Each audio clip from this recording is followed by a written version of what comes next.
Bonjour à toutes et à tous, bienvenue dans ce temple Franklin Roosevelt de la Grande Loge de France et bienvenue à ce petit déjeuner d'échange avec Joseph Chovanec. Alors ces petits déjeuners s'intègrent dans un cadre de rencontres mensuelles que nous organisons depuis 1 an maintenant sur des thématiques différentes et la thématique du premier semestre 2025 c'est l'humain, le vivant, la planète. Alors nous allons, avec le grand maître Thierry Zaveroni qui est ici, nous avons voulu aborder cette thématique de manière très large pour avoir des interventions et des intervenants très diversifiés pour ne pas rester sur quelque chose qui ne concerne que l'environnement, par exemple. Et c'est ainsi que nous avons eu le mois dernier Jean-Jacques Hublin, un paléoanthropologue, qui nous a parlé de La tyrannie du cerveau, c'est le titre de son dernier livre, pour voir comment l'humanité a progressé, s'est développée pour aboutir aux sapiens que nous sommes. Nous aurons au mois de mars Marine Calmet, qui est une jeune avocate, qui est une militante écologiste et qui se pose des questions sur le droit de la nature et particulièrement sur la pertinence ou non de donner une personnalité morale et juridique à la nature. Est-ce que la Seine, par exemple, pour nous qui sommes parisiens, peut acter en justice ou pas? Une question intéressante. Et puis, au mois d'avril, nous aurons Philippe Sansonetti, qui est professeur de médecine, qui est au Collège de France, qui est un spécialiste des épidémies et des bactéries et qui nous parlera de l'humain, victime de lui-même, avec un point d'interrogation à l'ère de l'Anthropocène, c'est-à-dire comment notre vie à nous tous peut amener au développement d'épidémies, de pandémies préjudiciables à l'humanité. Et puis aujourd'hui, donc, nous avons le plaisir d'avoir ici Joseph Chovanec qui vient exprès pour nous depuis l'université de Louvain où il est enseignant. Joseph Chovanec est docteur en philosophie, il est polyglotte. Sa fiche Wikipédia dit qu'il parle 8 langues, c'est sans doute un minimum, dit par humilité. Et puis c'est surtout depuis de très longue date un militant associatif dans le domaine du handicap et tout particulièrement de l'autisme. Il est lui-même, peut-être il en dira quelques mots sur la terminologie, nous en parlions en aparté à l'instant, il est lui-même une personne avec autisme et donc particulièrement impliqué sur la reconnaissance des diversités et l'intégration des personnes avec handicap et autisme en particulier dans la société. Alors avec Thierry Zaveroni, le grand maître de la Grande Loge de France, sommes particulièrement inspirés et impliqués aussi. Nous souhaitons vraiment que la franc-maçonnerie soit inclusive et s'adresse dans la diversité à toutes les personnes, sans distinction d'origine, d'orientation sexuelle, de handicap, pour que la fraternité soit réellement universelle. C'est dans ce cadre-là que je donne maintenant la parole à Joseph pour une petite demi-heure d'intervention, et puis ensuite nous aurons des échanges avec lui.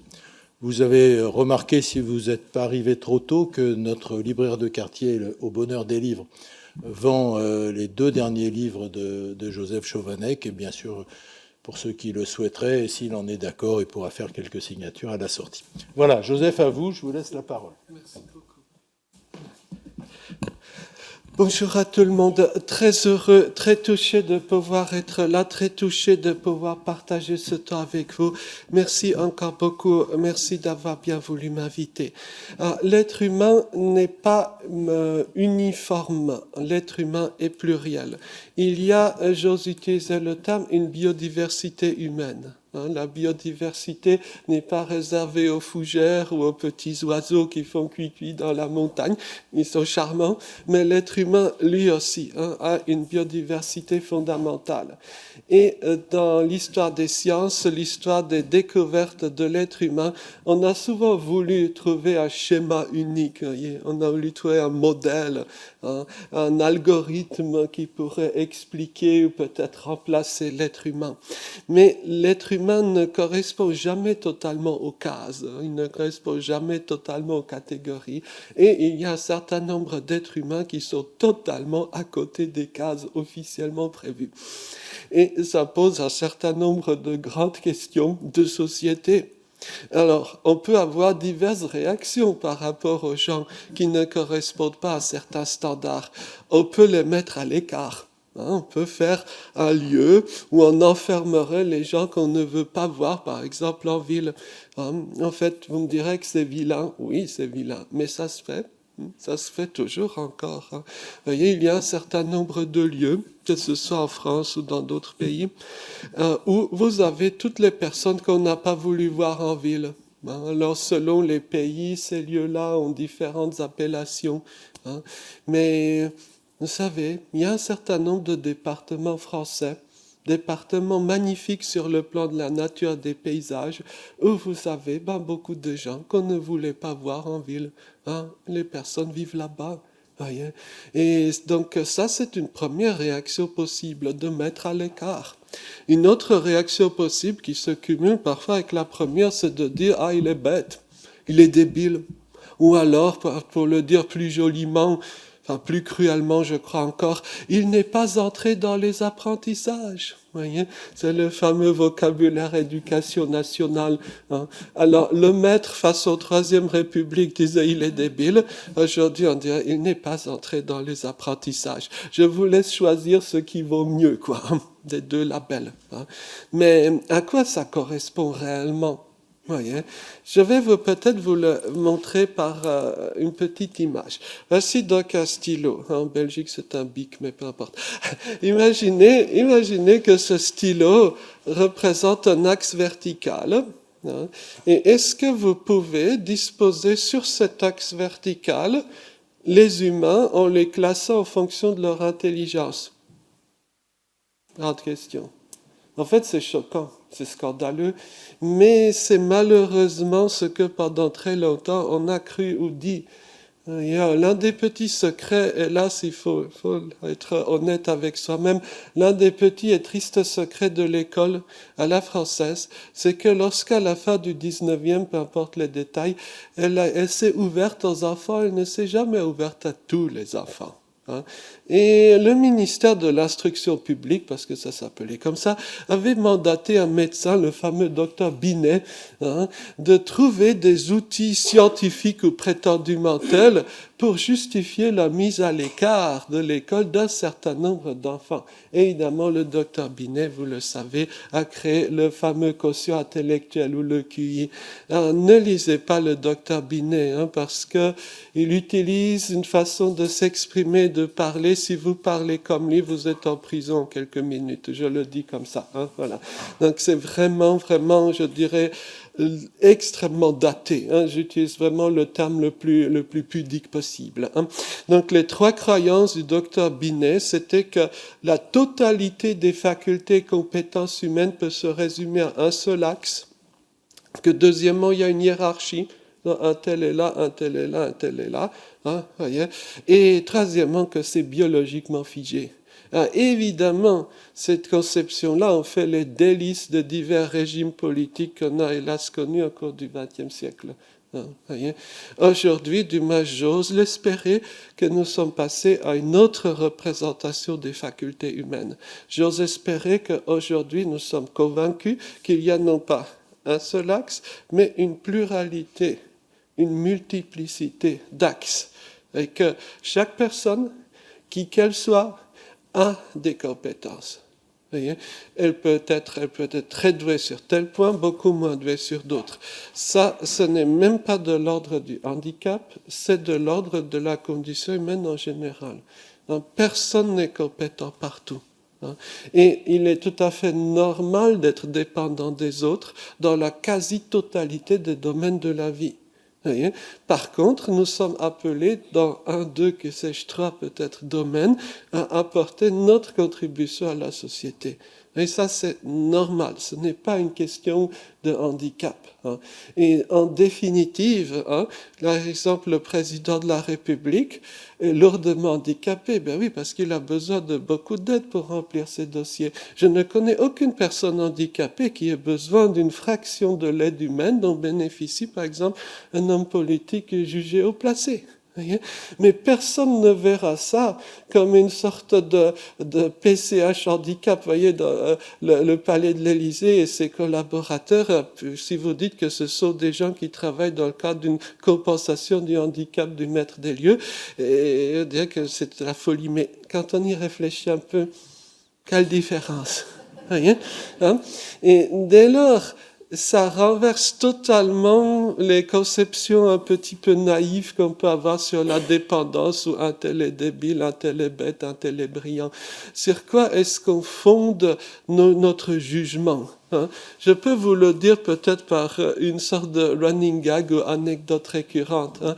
J'ai la joie de passer une bonne partie de ma petite existence dans divers établissements fermés au fin fond des bois, pour dire ainsi, où on enferme des personnes avec des handicaps parfois très marqués. Et donc, ce qui m'arrive assez régulièrement, c'est qu'au petit matin, quand je viens pour une, deux, plusieurs journées de formation, discussion diverses, eh bien, la personne à l'accueil, qui est donc une professionnelle du handicap, qui est habituée à voir des personnes handicapées, eh bien, en me voyant, elle me tend des clés parce qu'elle croit que je suis le nouveau pensionnaire des lieux. Hein? Alors, c'est excellent parce que ça veut dire que cette professionnelle-là a compris que les gens du lieu et moi-même, eh bien, on faisait un petit club, quoi. Voyez? Mais ce qui est beaucoup moins plaisant, c'est pourquoi le soir venu, les nouveaux copains, eux, ils resteront, pardon, je serais très cru, parfois dans leur chambre au mur nu avec un matelas posé par terre qui pue la pisse, et moi je serai à l'hôtel, quoi. Oui. Qui fait le tri, selon quels critères, est-ce qu'il y a une objectivité quelconque? Plus les années passent et plus j'en doute, quoi. Voyez, hein? Donc, je n'arrive plus très bien à saisir ce qu'on appelle déficience intellectuelle, etc. Tout ça pour dire que l'autisme fait partie de cette pluralité de l'être humain. Alors, soyons encore une fois honnêtes avec nous-mêmes. Hein, les labels médicaux et en particulier labels psychiatriques varient avec les années. Aujourd'hui, il y a par exemple telle ou telle terminologie. Dans 20 ans, il y en aura une autre. Et il y a 20 ans, il y en avait encore une autre. Hein. Donc, ne soyons pas non plus totalement obsédés par certains labels techniques qui changent régulièrement. Ce qu'il convient de voir, ce sont les gens avant tout. Hein. Parce que les gens, eux, ils sont là, eux, ils restent là. Et ça, c'est là qu'il y a l'aventure humaine intéressante. Hein. Et donc, par rapport à ces labels, oui, il y a un label autisme, il y a un descriptif scientifique savant qui n'est pas faux, mais qui change régulièrement.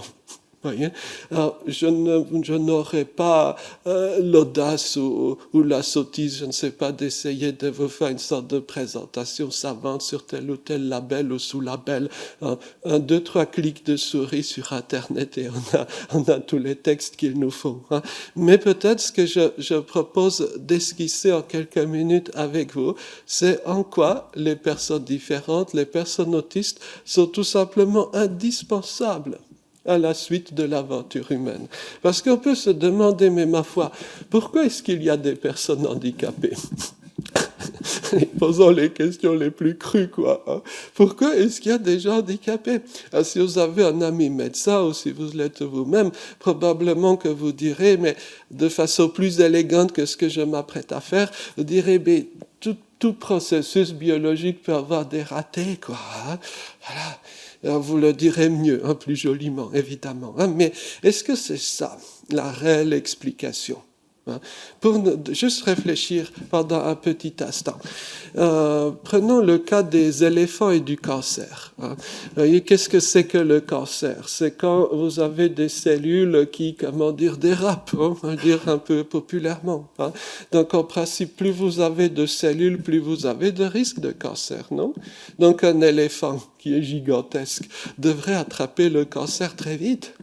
Enfin, raté, les éléphants n'ont pas de cancer. Pourquoi? Parce que justement, les éléphants étant très à risque de cancer, ils ont un système immunitaire spécifiquement développé pour contrebalancer cette problématique. Et donc, l'existence, on va dire la possibilité de l'existence d'une, je dirais, bizarrerie humaine ou d'une erreur biologique ne suffit pas à expliquer l'existence du handicap. Je pense qu'au contraire, les personnes, qu'elles soient autistes, trisomiques ou ayant d'autres particularités, sont simplement nécessaires à l'existence de l'être humain. Et c'est pour ça qu'on a, de tout temps, des gens qui ont toutes sortes de particularités. Et si on veut en avoir une preuve presque empirique, on peut se rendre dans tel ou tel village d'Afrique ou du Pacifique, où on voit que les personnes jugées différentes ont une place, ont une importance, même économique, au village. Et ça, je crois, c'est une fabuleuse leçon de vie. En tout cas, à titre personnel, ma conviction, c'est qu'il n'y a pas, il ne doit pas y avoir de personnes humaines qui ne fassent pas partie du club des humains. Ça, c'est très important. Il n'y a pas, à mon avis, de personnes dépourvues de capacités, de qualités, de compétences. Ce qui est par contre vrai, c'est que très souvent, ces capacités, ces qualités, ces compétences, on ne les a pas vues, on les a négligées. Il y a par exemple le verdict déficience profonde qui est tombé, mais ce verdict, que veut-il dire, quoi, Est-ce que ce verdict-là n'est pas lui-même déficient? Mais bon, ça c'est un vaste débat. Alors, comme les minutes passent, je n'ose pas, je dirais, enfin je me dois peut-être d'aborder un petit sujet qui pourrait intéresser éventuellement l'une ou l'autre des personnes parmi nous ce matin. Je pense qu'il y aurait une étude à faire, une étude passionnante à faire sur l'autisme et la franc-maçonnerie. Alors je m'explique. Voyez, quand on a un petit goût pour l'histoire, je ne suis pas historien, mais à force de fréquenter les historiens et de passer certaines journées à potasser de vieux bouquins, on finit par s'imprégner de certaines façons de penser. Quand on s'intéresse à l'histoire, on ne peut qu'être étonné quand on voit les profils historiques de certains des grands personnages qui ont contribué à façonner à leur façon, on va dire, l'histoire soit de ce qu'on appelle l'ésotérisme occidental ou de ce que l'on appelle la franc-maçonnerie. On peut commencer peut-être par celui qui est le plus typique, donc évidemment Anderson. Voyez, est-ce que vous êtes intéressé au personnage d'Anderson? Juste pour le dire en 2 mots, je me sens gêné, je ne suis vraiment pas le mieux placé pour résumer la chose, mais en gros, donc on fait souvent référence dans la maçonnerie aux constitutions d'Anderson, qui sont un texte en fait de 1723, si ma mémoire est bonne. Et donc, en fait, le profil même du personnage est très intéressant. Anderson, c'était un généalogiste, quoi. Est-ce que vous vous êtes déjà intéressé aux autres écrits d'Anderson, par exemple à ses généalogies? En fait, les généalogies d'Anderson, mais c'est un ouvrage totalement illisible. C'est une sorte de compilation, mais pire qu'une base de données géante. Aujourd'hui, on ferait appel à je ne sais quel ordinateur surpuissant. Il essaye de mettre en relation tous les êtres humains de la Terre en tissant leur arbre généalogique, quoi. Mais c'est un projet de fou, quoi. Et rien que quand on commence à feuilleter ça, mais on se dit, mais qui, je dirais, peut avoir pour projet de vie de faire ça, quoi, Et d'ailleurs, en feuilletant un petit peu ça, j'ai compris un truc, les fameux 3 points, quoi. À mon avis, ça vient de là, parce que lorsque Anderson ne réussit pas à tracer, par exemple, le lien généalogique, et lorsqu'il y a quelqu'un qui ne réussit pas à caser, il met 3 points pour dire que famille nouvelle, quoi. Voilà. Il explique, c'est éthique. Je veux dire, ce serait à voir. Peut-être que je me trompe dans les hypothèses et qu'il y a des gens bien plus savants que moi qui ont travaillé ces choses-là, quoi. Mais et donc il travaillait donc ce personnage-là avec un autre un autre, non, il était écossais, faut-il le préciser, mais bref, il travaillait avec un autre personnage qui était l'assistant de Newton, donc des singuliers, et donc là aussi, c'est quand on s'intéresse à la vie du bonhomme, je dirais il y a un parfum bien connu dans notre petit monde autistique. Et juste pour donner un exemple, c'est ce genre d'anecdote que je trouve des plus savoureuses. Il était donc bricoleur et construisait toutes sortes de choses, Jean Théophile, John Théophilus, comme vous voulez. Et donc il avait en particulier construit le fameux pont à Londres qu'on voit toujours à Westminster. Ouais, c'est le pont emblématique qui figure sur toutes les cartes postales. Sauf que sa maison, elle était sur le lieu du pont, quoi. Donc il a démoli sa propre maison pour construire le pont. Mais qui ferait ça, mon Dieu, quoi, On change le tracé des lignes de TGV pour que le jardin de grand-mère ne soit pas coupé, quoi, voyez. Et là, le constructeur en chef, quoi, il choisit le meilleur emplacement, quitte à sacrifier sa propre maison, quoi. Ce sont des raisonnements que je trouve assez étonnants et assez savoureux. Et au-delà de ça, il y aurait, je crois, une sorte d'étude peut-être à mener sur les représentations de l'Écosse, quoi, au XVIIIe siècle, quoi. Ça ne vous a jamais paru un peu bizarre? Pourquoi il y a cette espèce de fascination pour l'Écosse dans la franc-maçonnerie, même au-delà, quoi, au XVIIIe siècle? On pourrait se dire que de par les fluctuations et variations naturelles de l'être humain, il y a chez certains, je dirais, peuple, culture, pays, peu importe le terme, une sorte de plus ou moins grande parenté avec un certain profil qu'en psychiatrie occidentale actuelle on appellerait l'autisme.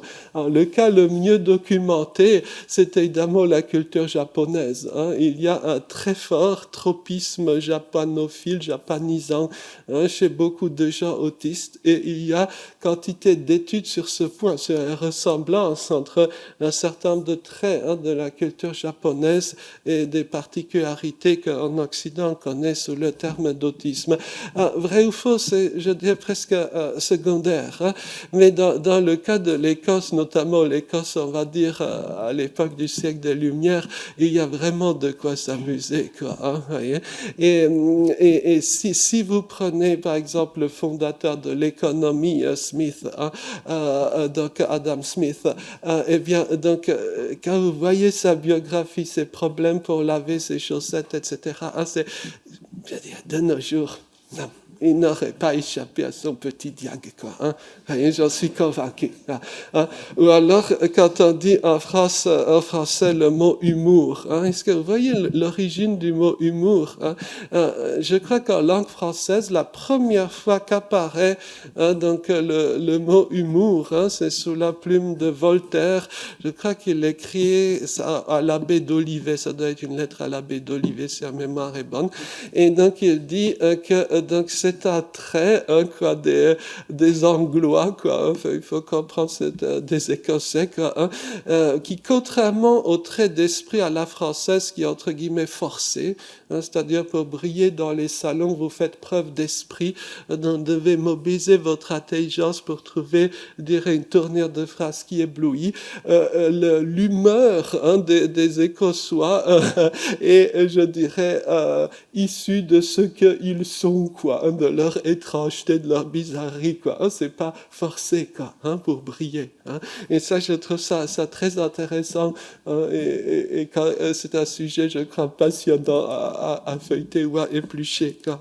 Voyez. Donc, tout ce que je pense, on pourrait en parler longuement, mais je crois que je dépasse déjà presque mon temps. Mais tout ce qu'on peut peut-être en retenir, c'est que quand on a un petit goût d'historien, on peut se plonger dans les vieux bouquins et on retrouve toutes sortes de traces des personnes bizarres et de tout ce que les personnes bizarres ou aujourd'hui labellisées comme ceci ou comme cela ont apporté à l'aventure humaine. Et on peut presque se dire que les personnes, je dirais, les plus créatives sont souvent les personnes qui ont été les plus en décalage. Et c'est finalement assez logique. Hein. La meilleure façon de stériliser un artiste, c'est de lui donner le succès, quoi. Il n'y a pas pire chose que le succès social, quoi. Hein, voyez. Alors je parodie Émile Cioran en disant cela, mais c'est un peu de cela, quoi. Hein. La créativité, la production de nouvelles choses sont justement liées à des configurations nouvelles entre un être humain et une société. Et dans l'univers du handicap, dans l'univers de la différence, qu'est-ce qu'on en a de ces personnes qui ont une créativité hors du commun, une créativité extraordinaire? Alors souvent, elle n'est pas reconnue, mais peut-être qu'un jour, 20 ans plus tard, un siècle après leur mort, qui sait, eh bien cette créativité-là sera reconnue et marquera les esprits. Voyez, c'est un peu finalement le destin de tous ces artistes que l'on retrouve dans le label, sous le label art brut, hein, qui souvent ont été totalement négligés durant leur vie, et après leur mort, on découvre dans les toilettes du personnage qu'il y avait une cache avec 200 tableaux, des tableaux qui se vendent à je ne sais quel prix aujourd'hui, quoi. Voyez, ça c'est tout à fait courant.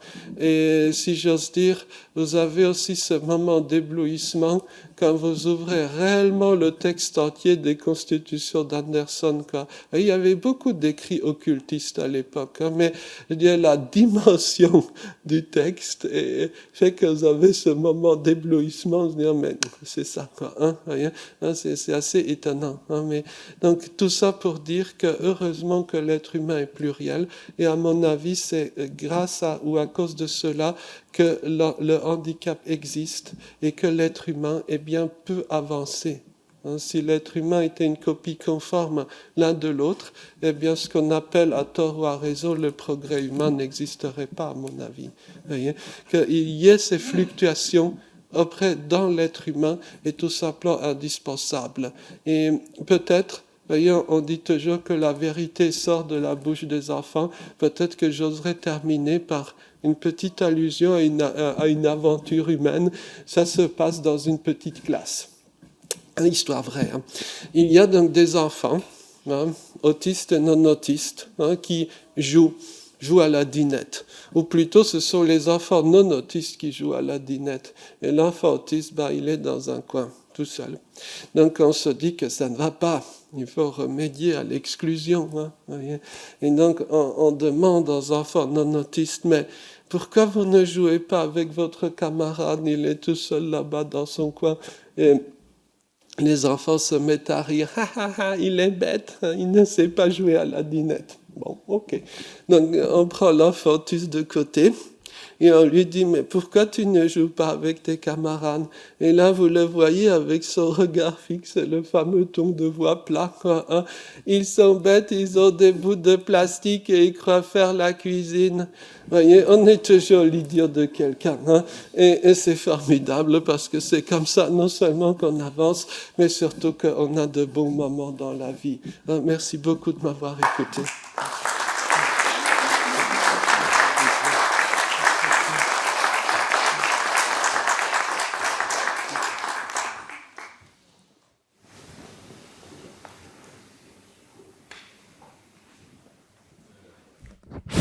Ça fonctionne en plus. Bien, mais...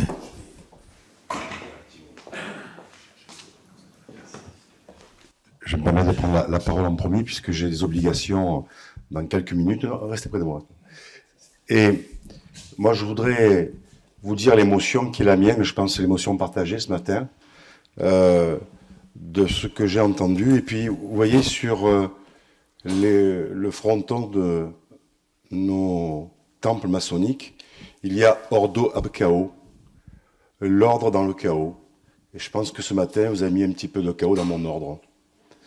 Et je dois vous dire que j'ai été très très sensible par vos propos et de rappeler en fait que l'essentiel c'est bien l'humain, quel qu'il soit et d'où il vient. Et si j'ai souhaité cette année mettre pour ma 3e année à la question à l'étude des loges l'humain, le vivant et la planète, c'est parce que je crois qu'aujourd'hui on oublie trop souvent l'humain dans ses diversités. Et je crois que ce matin, vous nous avez émerveillés par vos propos et surtout par votre conclusion. Voilà, j'ai beaucoup d'émotions parce que j'ai des enfants qui sont encore assez jeunes et je crois que je partagerai avec eux ce que vous nous avez bien voulu nous offrir ce matin avec beaucoup d'amour et beaucoup de simplicité et surtout une humilité qui vous habite, qui ne nous laisse pas insensibles. Alors, un grand merci. Un grand merci. Et puis, vous savez, on peut dire de grandes choses avec des mots très très simples. Et c'est ce que vous nous avez fait passer comme message ce matin. Et donc, au nom de la Grande Loge de France, que j'ai l'honneur de présider, alors il n'y a pas Anderson, mais simplement vous dire que ces 3 siècles qui sont dans ce livre-objet, qui évoquent un petit peu la naissance de cette maçonnerie que vous évoquiez, écossaise, mais plus que cela aussi, des hommes et des femmes aussi, qui ont contribué à cette maçonnerie et qui, aujourd'hui, plus que jamais, me semble-t-il, permet à celles et ceux qui sont dans cette démarche d'essayer d'être non pas éblouissants dans la société, mais essayer d'être légèrement éclairants et d'apporter du sens je dirais, à la vie qui est la nôtre. Voilà. Soyez remerciés pour votre venue et puis vous serez toujours le bienvenu dans cette grande maison. Merci beaucoup.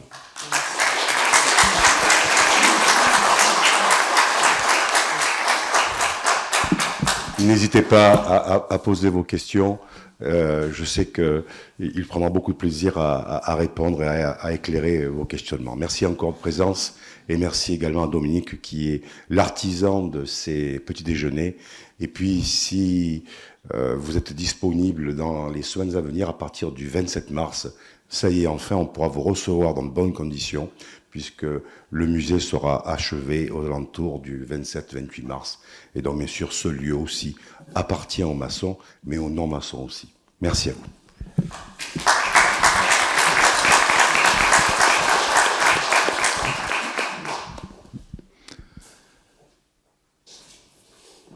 Allez. Monsieur Hamid. Merci pour ce partage sur l'autisme. Moi, je suis enseignant en mathématiques et j'ai eu des élèves autistes dans ma classe et j'ai pu constater les difficultés qu'ils avaient dans un certain nombre de disciplines, mais pas en mathématiques, notamment en algèbre. Alors, je me suis souvent posé la question, sans avoir de réponse. Et est-ce que vous pourriez, si vous avez quelques éléments de réponse, m'indiquer pourquoi les enfants autistes ont plus de prédisposition à l'algèbre ou aux mathématiques? Merci beaucoup. Question fabuleuse. Question aussi qui me fait écho par rapport à certains aspects de mon enfance désormais lointaine. Mais bon, toutes les personnes autistes ne sont pas douées en maths. Il y a vraiment tous les profils que l'on observe dans la nature. Mais il y en a un certain nombre qui le sont. Et je dois vous avouer, quand j'étais plus jeune, quand on me posait la fameuse question qu'il ne faut jamais poser, que veux-tu devenir plus tard? Je disais toujours, je veux être mathématicien. En fait, ce n'est pas un métier, mais je n'en savais rien. Donc, je répondais cela pour faire taire mon interlocuteur. Voilà. Mais blague mise à part, il y a, je dirais, dans les nombreuses facultés, les nombreuses compétences de l'être humain, une catégorie spécifique, donc de raisonnement logico-mathématique. Alors, il y a certains qui sont plus forts en algèbre, d'autres qui sont plus visuels, donc qui peuvent être plus doués en géométrie. Il y a des gens autistes qui arrivent à visualiser des espaces à n dimensions. La plupart des humains visualisent jusqu'à 3 dimensions. Presque très difficile de visualiser, par exemple, un hypercube, donc un cube, par exemple, en 4D, quoi.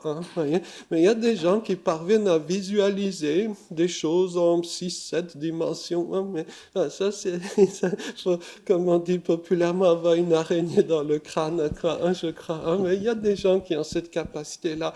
Alors, par contre, pour ce qui est des compétences en algèbre, il faut bien savoir qu'on peut être extrêmement doué en algèbre algèbre et ne pas être verbal, donc ne pas savoir parler. Hein. Il y a beaucoup de gens comme ça. Hein. Il y a beaucoup de gens qui ne parlent pas, mais qui ont d'extraordinaires ou peuvent avoir d'extraordinaires compétences ou facilités d'apprentissage pour ce qui est par exemple de l'algèbre. Hein. C'est relativement commun. Hein. Et donc, tout le point, je dirais, critique, c'est que l'école prenne en compte cette pluralité de profils. Voyez, il y a des gens qui ne sont vraiment pas doués pour les petites causeries sociales, quoi. Hein, et vous pouvez même tenter pendant des décennies hein, de leur apprendre le gazouillis de salon dont parlait Madame de Staël, et ils ne sont jamais performants, quoi. Hein. Donc, plutôt que d'être obsédé par ce qui ne va pas, hein, plutôt que de miser dans les évaluations sur ce qui ne va pas, essayons de miser dans les évaluations sur ce qui va. Hein. Et à mon avis, si une personne est très douée, par exemple en algèbre, et moins douée dans d'autres domaines, je crois qu'il faudrait d'abord mettre l'accent sur ce qui va. Hein, c'est une grosse différence entre un système scolaire, on va dire, type canadien ou anglo-saxon et un système scolaire à la française. Si vous êtes élève ou jeune personne dans un système, on va dire, canadien, vous n'aurez dans vos évaluations que des choses positives, quoi, hein, voyez? Alors que dans une autre vision hein, des choses, l'évaluation sera toujours négative, destinée à vous casser, hein, entre guillemets, que ce soit évaluation médicale, professionnelle ou scolaire. Hein. Je crois qu'il y a un changement de paradigme à mener ici. Alors, sur pourquoi, par exemple, biologiquement ou autre, telle ou telle personne autiste est douée en algèbre, j'avoue que je suis ignorant, je ne prétends pas être un grand savant en la matière. Mais à la rigueur, peu importe, je crois. Hein. Ce qui est plus important, c'est de voir hein, et de valoriser hein, ces compétences chez la personne lorsqu'elles sont là. Oui, bonjour. Tout d'abord, mille merci pour cette conférence matinale. Dans ma vie, j'ai rencontré des gens qui se disaient autistes. Oui. Et j'ai rencontré ces gens alors que ils avaient déjà un long chemin et il semblerait que le moment où on a mis un diagnostic quelque part, j'aime pas le mot diagnostic d'ailleurs parce que ça a un trait à quelque chose qui est médical, ça me paraît pas médical. Mais au moment où on a mis ce mot, en fait, ça les a guéris. Ça leur a montré qu'ils étaient différents mais qu'ils étaient inclus dans la société. Donc c'est pas tout à fait une question, mais la question va venir. La deuxième chose, c'est que est-ce qu'on n'est pas tous un peu autistes finalement ? Parce que si on fait un pas de côté, on regarde l'autre de façon différente et on essaie d'appréhender l'autre de façon différente.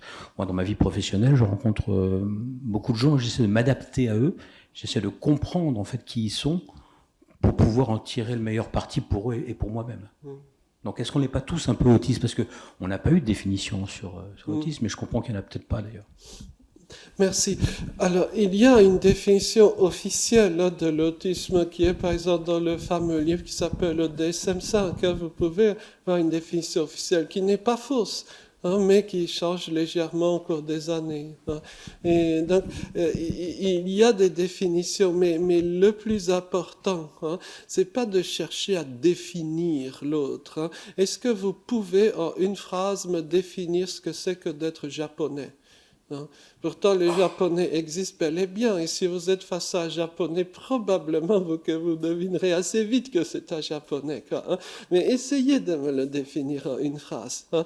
Au mieux, vous aurez des approximations qui ne rendront jamais bien parfaitement compte de l'être humain. Hein. L'être humain n'est pas comme, par exemple, la production d'une usine, quoi, hein, avec des objets standardisés, identiques l'un à l'autre. Hein.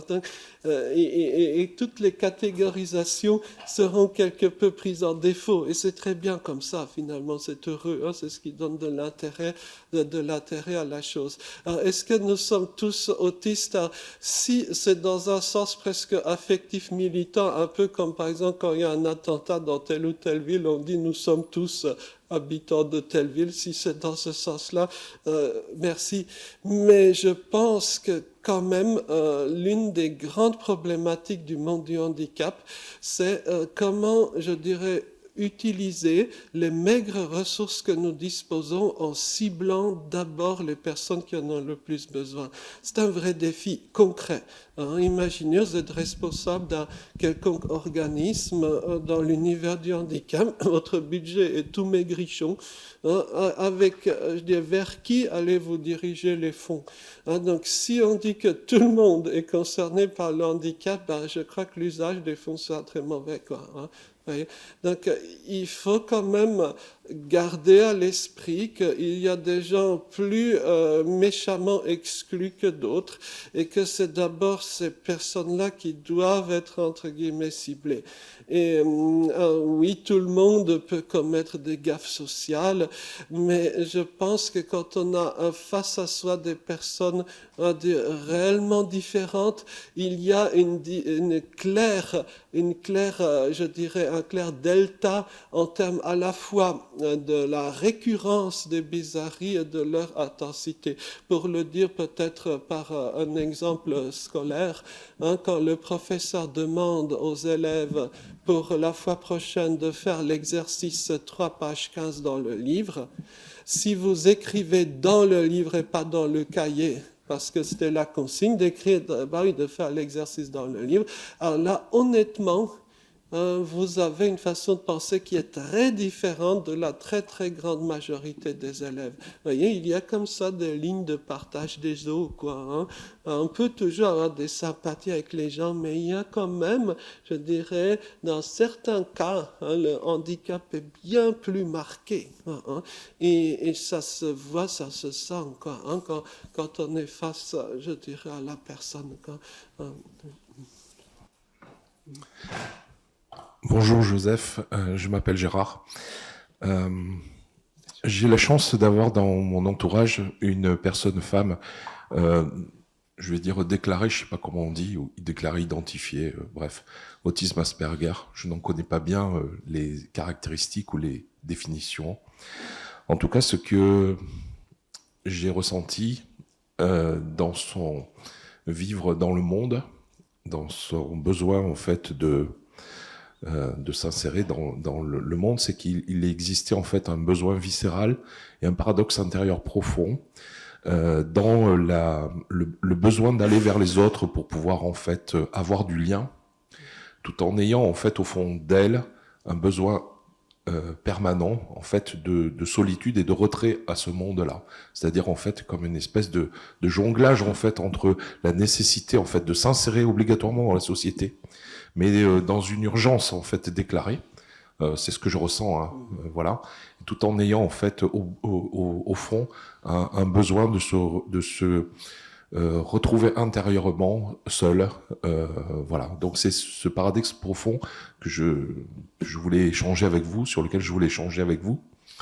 Et deuxième chose, il m'est arrivé également d'œuvrer modestement en fait dans un club de sport dont j'ai assuré la présidence il y a quelques années pour l'insertion en fait du monde du handicap dans la vie sociale, et je me suis occupé pendant quelques années en fait d'un groupe de jeunes handicapés et ce que j'ai énormément apprécié dans cette relation à l'autre entre guillemets, c'est qu'avec eux il n'y avait jamais de mensonge, tout était brut, tout était vrai, tout était pur. Et il n'y avait jamais rien de trouble ou de sous-entendu. Tout était direct. Et cette communication vraie, je l'ai particulièrement appréciée. Voilà ce que je voulais échanger avec vous. Merci beaucoup. Merci. Alors, je ne sais pas si j'ose faire une mauvaise blague, mais parfois le fait de ne pas mentir ou de dire la vérité un peu crue, ça coûte cher en termes sociaux. Et est-ce que c'est peut-être l'une des raisons pour lesquelles on n'a pas vraiment d'autistes en politique? Non, j'ai rien dit. Je ferme la parenthèse. Bon, bref, vous m'avez compris. Mais il y avait historiquement la figure du fou du roi. Hein. Donc bien sûr, les rois sont entourés de courtisans et de conseillers mielleux et flatteurs divers, mais il y avait le fou du roi qui était le seul des courtisans à pouvoir dire la vérité, même la plus crue, au roi. Quoi, hein. Et quand on s'intéresse un peu à cette figure-là, on se dit que peut-être de nos jours, un certain nombre d'entre eux auraient je ne sais pas quel diagnostic. Bon, ça reste encore à discuter. Quoi, hein. Mais par rapport à votre premier point, qui était, je crois, essentiel, évidemment qu'être exclu, hein, c'est en quelque sorte une quasi-sentence de mort. Hein. En d'autres termes, à moins d'être peut-être fils de milliardaire ou de dictateur, et il faut par exemple remplir le frigo, quoi, hein, d'une façon ou d'une autre. Hein. Et donc quand on est en situation de handicap, parfois cette hantise de l'exclusion est très forte. Et la personne fait vraiment l'impossible, hein, fait vraiment l'impossible pour être tant bien que mal acceptée. Alors, c'est plus ou moins réussi selon les cas, hein, plus ou moins fonctionnel, on est d'accord. Mais on retrouve ça chez un certain nombre de personnes handicapées, tout comme on retrouve ça chez un certain nombre de personnes, on va dire, d'origine étrangère. Ah bon, je suis fils de migrants. Bon, à l'époque, on disait réfugié politique. Mais, vous voyez, j'ai pu voir ça chez mes parents, hein, à certains égards. Hein, mes parents qui, par exemple, pendant des décennies, ont refusé la sécu sociale française pour ne pas être au crochet de la France, quoi, hein. Payer de leur poche les soins chez le médecin, etc. Hein, c'est toutes sortes de choses comme ça, tout à fait étonnantes. Quoi, hein. Et donc, il y a cette volonté, hein, qui peut se prendre la forme du service des autres, quoi, d'être au service des autres. Hein. Et il y a comme ça des gens différents, des gens handicapés, qui deviennent de grands acteurs de l'inclusion. Et je trouve que c'est particulièrement touchant. Hein. Un jour, par les hasards des choses, j'avais rencontré et passé une longue soirée avec un ancien chauffeur collaborateur de Mère Teresa, quoi, hein. Il m'a raconté de ces choses étonnantes sur la vie privée de Mère Teresa, quoi. Parfois, je regrette de ne pas avoir une caméra allumée, hein, mais bon, voilà. Hein, donc, à méditer sur qu'est-ce qui peut pousser à certains êtres humains à avoir cette extraordinaire volonté, quoi, hein, de toujours aider. Alors même que dans ces représentations du monde, Mère Teresa était extrêmement rigide. Hein. Elle avait, je dirais, un ensemble de convictions extrêmement fermes. Et d'ailleurs, elle se brouillait avec pas mal de monde à cause de ça. Quoi, hein. Donc, et ce profil-là est très intéressant. Hein. Alors, il y a aussi, dans certains cas, malheureusement, ça ne se passe pas très bien. Hein. Il y a un certain nombre de personnes handicapées qui, à force d'être rejetées, exclues, adoptent une attitude négative, hein, une attitude négative misanthrope, pourrait-on dire. Je me réfugie au fond des bois, tous des salauds et crevés tous. Hein. Il y a aussi, hein, les gens handicapés ne sont pas des saints automatiquement, hein, c'est pas vrai, mais il peut y avoir une sorte d'incitation, hein, à devenir créateur, co-créateur de liens sociaux. Hein. Et tout comme on peut observer que les acteurs les plus puissants dans l'inclusion des personnes à la rue, ce sont des personnes qui elles-mêmes ont connu la vie à la rue. Hein. On peut dire que dans l'univers du handicap, on pourrait favoriser l'action des personnes qui elles-mêmes ont été concernées, qui essayent de travailler avec d'autres aujourd'hui. Hein. On retrouve des moments assez fascinants, hein, de tout ce qu'une personne peut faire. Hein. Il y a comme ça des gens qu'il m'a été donné de rencontrer, des gens qui n'étaient ni milliardaires, ni chefs d'État, ni rien, mais qui ont réussi à créer autour d'eux une espèce de bulle. Est-ce que je peux dire d'univers meilleur? C'est peut-être un peu présomptueux, mais en tout cas des lieux, des environnements où il y a du lien entre les humains. Hein. Et à ce titre-là, je pense que c'est fascinant comme projet de vie. Oui, merci beaucoup. Merci. Je m'appelle Alexandre. Je travaille dans le domaine de l'intelligence artificielle et j'aurai plein de questions à vous poser, mais je vais plutôt vous poser une question sur la résonance et sur l'aliénation. Il y a un sociologue et philosophe allemand qui s'appelle Hartmut Rosa, je ne sais pas si vous le connaissez, qui a écrit Résonance. Il a été mon professeur, le D'accord. professeur Rosa. Oui. D'accord. Et en fait, c'est extrêmement intéressant de voir cette dualité entre cette capacité à raisonner avec le monde, en contraste avec cette aliénation, cette absence de lien, littéralement. Et ma question est à propos de l'image qu'on a, généralement, des personnes atteintes du syndrome autistique. On a, en tant que non-initiés, le sentiment que ces personnes souffrent d'une absence de lien, parce qu'on a l'impression qu'on ne communique pas avec eux.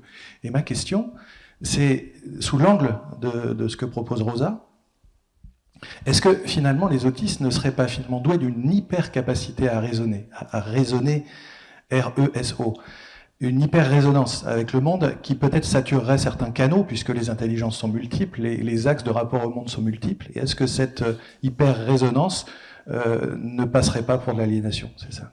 Merci beaucoup. Merci. Alors, l'intelligence artificielle est un sujet, je pense, extraordinairement passionnant. Et si j'ose vous faire une petite confidence, samedi, je suis convié par une loge à Perpignan justement sur ce point-là. Mais bon, bref, peu importe. C'est un autre débat. Il y a une théorie, l'une des théories tout à fait mainstream d'explication de l'autisme fait référence à ce que vous avez très bien exposé. L'idée, donc, nous sommes entourés d'une multiplicité de signaux sensoriels. Par exemple, visuellement, vous voyez, il y a plein d'indices autour de vous, autour de moi. Et donc, on a une certaine capacité de filtrage. Comme le nombre d'éléments visuels est trop important, il y a un phénomène de filtrage qui fait, pour ne pas déborder notre cerveau, qu'on va se concentrer, par exemple, sur le visage de son interlocuteur. Et on ne verra pas forcément tel ou tel élément du décor qui est à droite, à gauche, que sais-je. Voilà. Et que dans l'autisme, ce système de filtrage soit déficient, différent, peu importe le terme.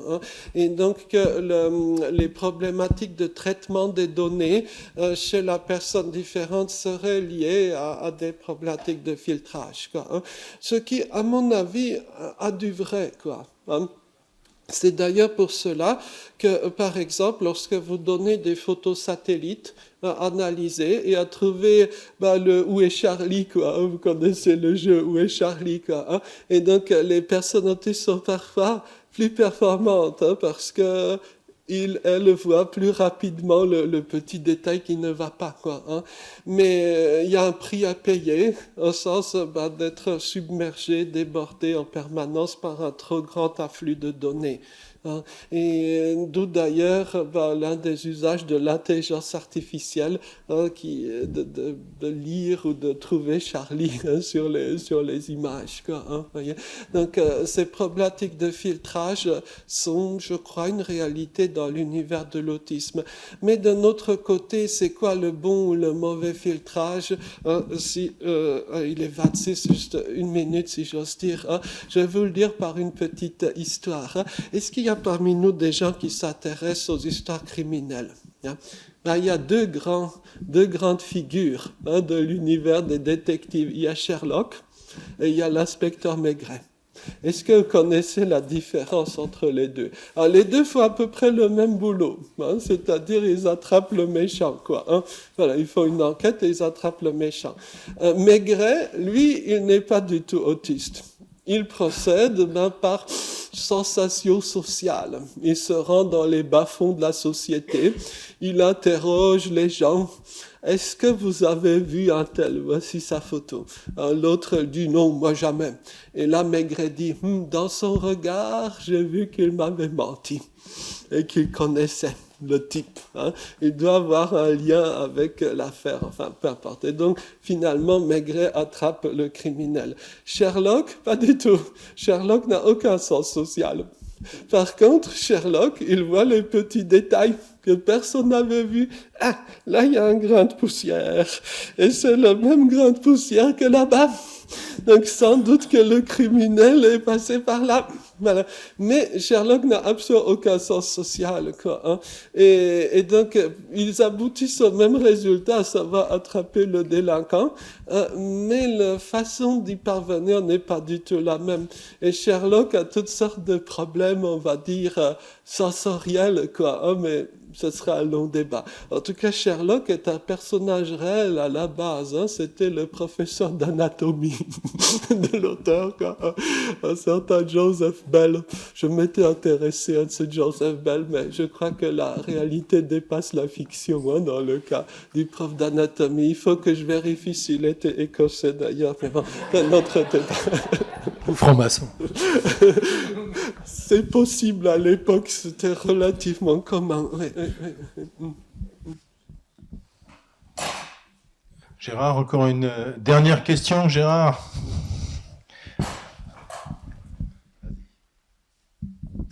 Oui, Joseph, c'était toujours dans ce partage avec cette personne.